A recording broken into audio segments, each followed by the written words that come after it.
So Holly Willoughby gave her highly anticipated, depending on who you ask, statement addressing the Phillip Schofield controversy on This Morning. And for this one, I actually did tune in live to watch it. I wanted to see how this was going to go down. I wasn't quite sure how things would go. Would it be real stoic, emotionless, which we're going to put on the Waterworks? And in this statement, I suppose it was a bit of both. It was a little bit of both with that. But I'm going to go through the full statement of what she said. So she said, "Hi there. Good morning. Josie, thank you for being here. Right, deep breath. Firstly, are you okay?" Like she gives a shit. "I hope so. It feels very strange indeed sitting here without Phil. And I imagine that you might have been feeling a lot like I have."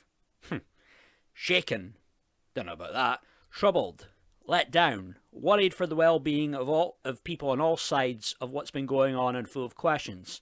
You, me, and all of us this morning gave our love and support to someone who was not telling the truth, who acted in a way that they themselves felt that they had to resign from ITV and step down from a career that they loved."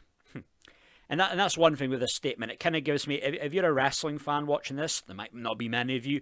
It was when, you had Naomi and Sasha Banks quit last year. It was that same kind of vibe of Michael Cole of, oh, Naomi and Sasha Banks, they let down the entire WWE universe with their actions. I get that same kind of vibe from this. But anyway, that is a lot to process, okay? And it's equally hard to see the toll that's taken on their own mental health. I think what unites us all is the desire to heal for the health and well-being of everyone. Just words. It doesn't really mean anything. I hope that as we start this new chapter and get back to a place of warmth and magic, that warmth and magic on that lovely sofa this morning and backstage, that lovely culture full of lovely people. But anyway, the warmth and magic this show holds for all of us, we can find strength in each other. And from the heart, can I just say thank you for all your kind messages. What kind messages? And thank you for being here this morning. Myself, Josie, Dermot, Alison, Craig, and every single person that works on this show will continue to work hard every single day to bring you the show that we love. And there was the statement. And this it ended up being about 1.5, about less than 2 minutes. I was thinking this was going to be a long, drawn-out thing that was going to be like 5 minutes long or something. So it wasn't at least it wasn't that long. But then so the Daily Mail was reporting on it. Sierra Farmer said it was melodramatic, scripted, and soulless. I couldn't agree more. So the whole thing about her choking, with the tears, I mean, yeah, the tears might have been real, but that's more probably she's thinking of how this has affected her. It's not that she kind of gives a rat's ass about the person that she was friends with for 16, 17 years. And no one was buying it on Twitter. Couple of messages that I'll read out here. One person, a Tracy woman, said, "Horrible message, I'm done. Switched over and won't be watching." Another one said, "Amazing how she is emotional one moment and the next she's all giggles. She is so glowing this morning like the cat that got the cream." Yeah, I agree with that. And then you had Val Watkins, very scripted, in my opinion, not sincere. I still don't believe she didn't know. Yeah, I still feel she had an inkling. I really do. Even if Phil's going to claim that she didn't know, my guess is she had an idea. And yeah, it did feel so staged and scripted with the whole thing of Holly holding Josie's hand at the start and then the hug at the end and it's about bring it in. But yeah, it just feels very staged. I didn't buy it. I didn't really feel any real emotion for Holly. I think it's just Holly's about Holly. Holly's going to protect Holly. And you could say, well, yeah, that's fine. We've all got to look out for number one.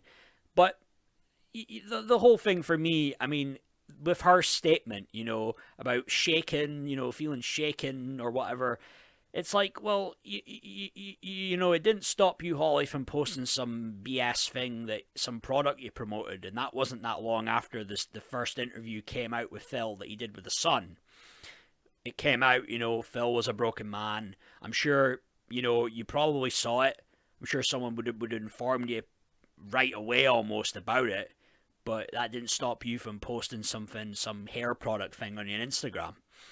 Um, so she doesn't seem to care.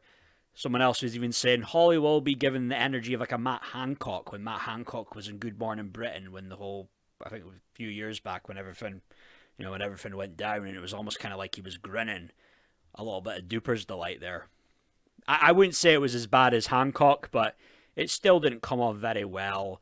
And I think the thing you've got to remember with Holly and Phil is that they they're actors. They're actors. There's a good show, and I remember seeing a couple. I've seen a couple clips of it. I haven't watched it, but it's that show that Jennifer Aniston and Reese Witherspoon is on, and it's Apple TV, and it goes behind the scenes look of this American daytime TV show. That, funnily enough, I think Holly and Phil, they actually had a clip of Holly and Phil on it, a cameo appearance. But the thing is, you very much see that it's all an act. They are acting. They're actors. Holly and Phil are actors. Or should I say, Phillip Schofield was an actor, past tense, and Holly Willoughby is an actor. So I don't really buy anything that that they would try and sell me. But it still seems to go on and on, this story. I don't know if it's going to be going away anytime soon. Just it's for weeks now, And then we have the Parliamentary Committee. That thing starts, it's tomorrow. And there's going to be an executive from, it's the Group Director of Strategy for ITV. Group Director of Strategy, Policy and Regulation, Magnus Brook, alongside executives from Channel 4 and Channel 5. So this might not be fully related to all the stuff with Phillip Schofield going on. But ITV Chief Executive Dame Carolyn McCall will be attending Parliament to answer questions about the broadcaster's approach to safeguarding and complaint handling. So that will be interesting to see if anything goes on there. What will happen there? Will they be asking the tough questions? I imagine that the questions will be fairly tough. Damn sure tougher than the questions the guy who was asking Phillip Schofield the questions on the BBC interview.